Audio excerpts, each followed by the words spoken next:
मांग संख्या 52 और 53 पर मुझे बोलने का मौका दिया, इसके लिए आपका बहुत बहुत धन्यवाद। ग्रामीण विकास और पंचायती राज जो पूरी जनसंख्या के 85% जनता के विकास का आधार है, निश्चित रूप से सबसे महत्वपूर्ण विषय है। और सरकारों की मंशा भी रही है कि सरकारें गांवों के माध्यम से गांव की एजेंसीज को सारा अधिकार देकर के ग्राम के विकास के माध्यम से इस देश का विकास करें, ये सरकारों की मंशा भी रही है।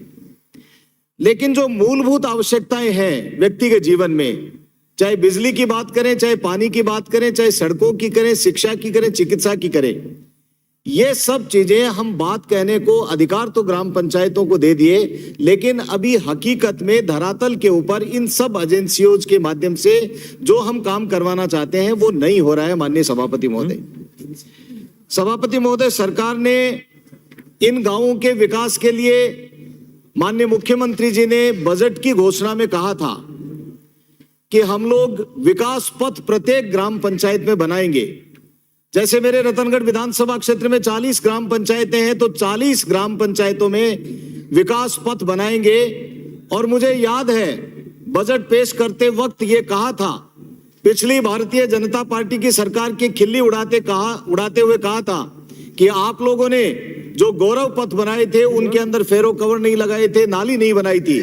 हम लोग नालियां भी बनाएंगे, फेरो कवर भी लगाएंगे घरों के सामने और गांव का विकास कर देंगे।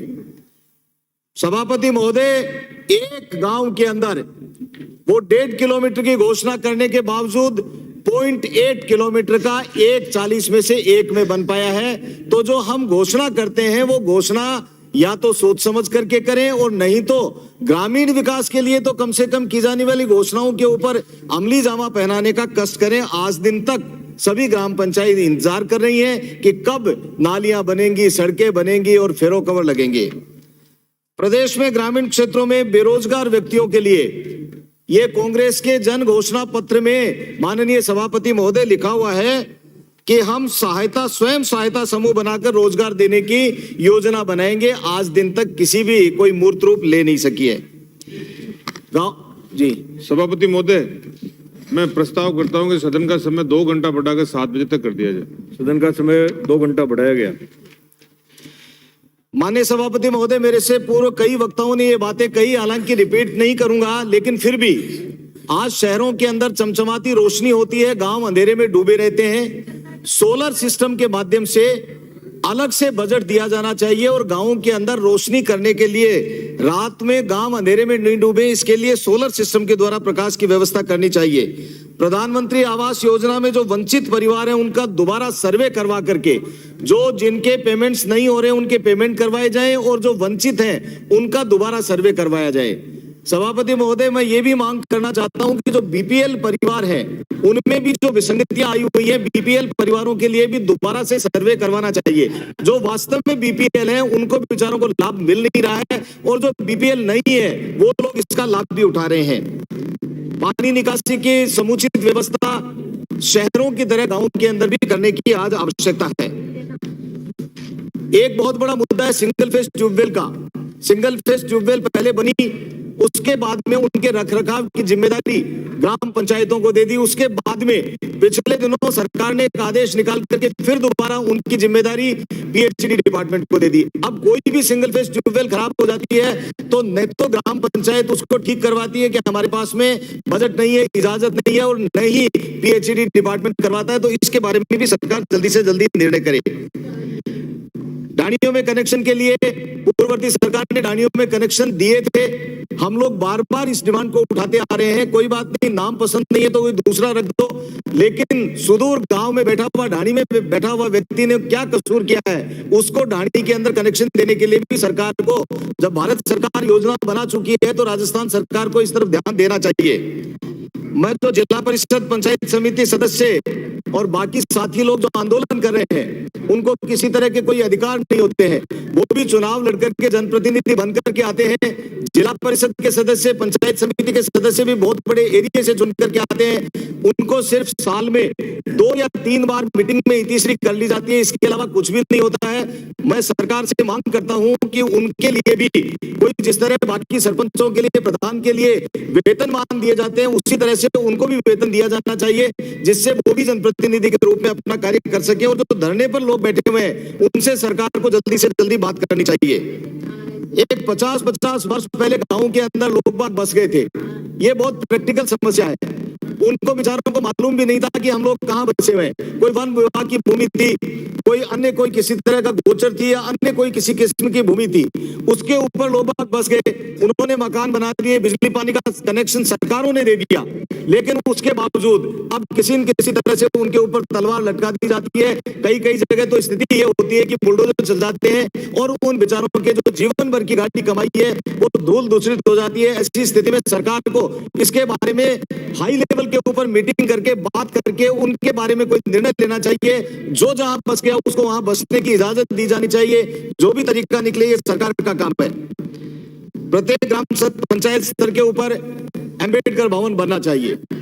अभी बात आ रही थी कि गांव में बारात ठहराने के नाम पर छोटा सा भवन नहीं बना करके उसके लिए सरकार अलग से बजट जारी करे, जिससे उन लोगों को लाभ मिल सके। और सही मायने में जो सरकार की मंशा होती है कि हम पिछड़े हुए लोगों को आगे लाने का काम करें, तो ये अंबेडकर भवन यदि बना दिए जाएंगे तो गांवों के अंदर काफी रिलीफ मिल जाएगी। सभापति महोदय, चूरू जिला परिषद में मनरेगा में व्यक्तिगत लाभकारी योजनाओं की पत्रावलियों को डंप करके रखा हुआ है, जबकि मनरेगा का मुख्य उद्देश्य गरीब को रोजगार देने का काम है। अब ऐसी स्थिति में या तो ये स्वीकृति नहीं करते, और यदि स्वीकृत कर देते हैं तो जियो टैगिंग नहीं होती है, जियो टैगिंग हो जाती है तो जेईएन उसका बिल नहीं बनाता है। तो इसके ऊपर भी कोई दिशा निर्देश जारी करके चूरू जिला परिषद के अंदर ये जो व्यक्तिगत लाभकारी योजनाओं के लिए डंप करके रखा हुआ है, इसके लिए मंत्री महोदय, सभापति महोदय, आपके माध्यम से मंत्री जी से निवेदन करता हूं कि इसके बारे में भी दिशा निर्देश जारी करने की कृपा करें। अब प्रधानमंत्री आवास योजना में मेरे रतनगढ़ विधानसभा की 6 पंचायतें ऐसी हैं जो नई बनी थी। इसमें डाटा एसएसओ आईडी पर अपडेट नहीं होने के कारण ये सैंक्शन नहीं निकल पा रही है। ये 6 ग्राम पंचायतें जो नई बनी, उसके अंदर स्थिति इतनी खराब है कि वहां 2017-18 के बाद में न तो कोई प्रधानमंत्री आवास स्वीकृत हो रहा है, न अन्य कोई सुविधाएं मिल रही है। इसलिए आप अधिकारियों को निर्देशित करें कि ये डाटा एसएसओ आईडी के ऊपर अपलोड कराएं। एक माननीय सभापति महोदय, बस मैं समाप्त कर ही रहा हूं, जो जर्जर भवन है उनके भवन निर्माण करवाए जाएं, और जो मनरेगा के तहत कंप्यूटर और डाटा एंट्री ऑपरेटर हैं इनको नियमित करने के लिए सरकार विचार करे। प्रशासन गांवों के संग अभियानों के तहत जो पट्टे जारी करने की बात की थी या जो काम बताए गए थे वो सब काम अभी अधूरे पड़े हैं, इनके ऊपर भी विचार करें। आवासीय पट्टा हेतु जो ग्राम पंचायत स्तर में जो पद रिक्त पड़े हैं, इन पदों को भी जल्दी से जल्दी भरने की कृपा करें।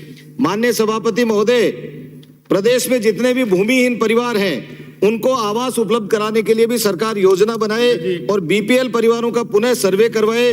विधायक कोष से स्वीकृत कार्य करने के बावजूद भी, जैसा मेरे किसी पूर्ववर्ती वक्ता ने भी कहा कि वहां पर जो पंचायत, जो सरपंच या जो ग्राम पंचायत आपके मतलब साथ में सामंजस्य नहीं है, वहां से लिखा हुआ आ जाता है कि ये संभव नहीं है, ये जमीन नहीं है, कोई न कोई लगा करके, और जो विधायक कोष का पैसा है उसको भी रोक दिया जाता है। दूसरा, प्रदेश में 3000 से अधिक आबादी वाले गांवों में जल निकासी प्रबंधन, पक्की नालियां निर्माण, सामुदायिक शौचालय, पार्क, खेल मैदान, सार्वजनिक प्रकाश व्यवस्थाएं उपलब्ध करवा करके इनको स्मार्ट विलेज के रूप में विकसित करने की कृपा करें। राशन डीलर धरने पर बैठे हैं, उनसे जल्दी से जल्दी बात की जानी चाहिए और बात करके उनके भी समाधान किया जाना चाहिए। फर्जी पट्टे वाला भी कह रहा हूं, आपकी बात भी कह रहा हूं। माननीय सभापति महोदय, बीदासर मेरे विधानसभा क्षेत्र की पंचायत समिति में ढडेरू ग्राम पंचायत में ग्राम विकास अधिकारी के द्वारा इतना भयंकर तांडव नृत्य किया जा रहा है, मनमानी करता है, व्यक्तिगत दुश्मनी रखता है।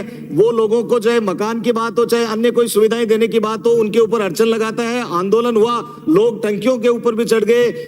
उसके बाद में अधिकारियों से वार्ता हुई, वार्ता करने के बाद में ये तय हुआ कि इसका इसको दूसरी जगह लगा दिया जाएगा, कोई दंड नहीं है। लेकिन फिर वो वहीं पर आ गया और उनको निशाना बना करके काम कर रहे हैं, तो ऐसी स्थिति पर काम करना चाहिए। एक बस लास्ट बात कहते हुए, एक फर्जी पट्टा गिरोह बना हुआ है कई जगह, और वो लोन दिलाने के नाम पर लोगों को फंसा करके फर्जी पट्टे देने का काम करते हैं, उनके ऊपर भी काम करें। मुझे माननीय शंकर सिंह जी ने बताया कि इनके विधानसभा क्षेत्र के अंदर भी ये बहुत बड़ा मसला है, व्यक्तिगत रूप से मंत्री महोदय को भी कह देंगे, ऐसे लोगों के ऊपर भी आप लगाम लगाने की कृपा करें। बाकी गांवों का विकास होगा तभी इस देश का विकास होगा, और तभी जो 85% जनता गांवों से निकल करके शहरों के अंदर जो आज जा रही है, पलायन करने के ऊपर मजबूर हो रही है, उनको पलायन नहीं करना पड़ेगा। जब आधारभूत सुविधाएं मिलने लगेंगी तो निश्चित रूप से ये सब काम संभव हो जाएगा। आपने मुझे बोलने का मौका दिया, बहुत बहुत धन्यवाद।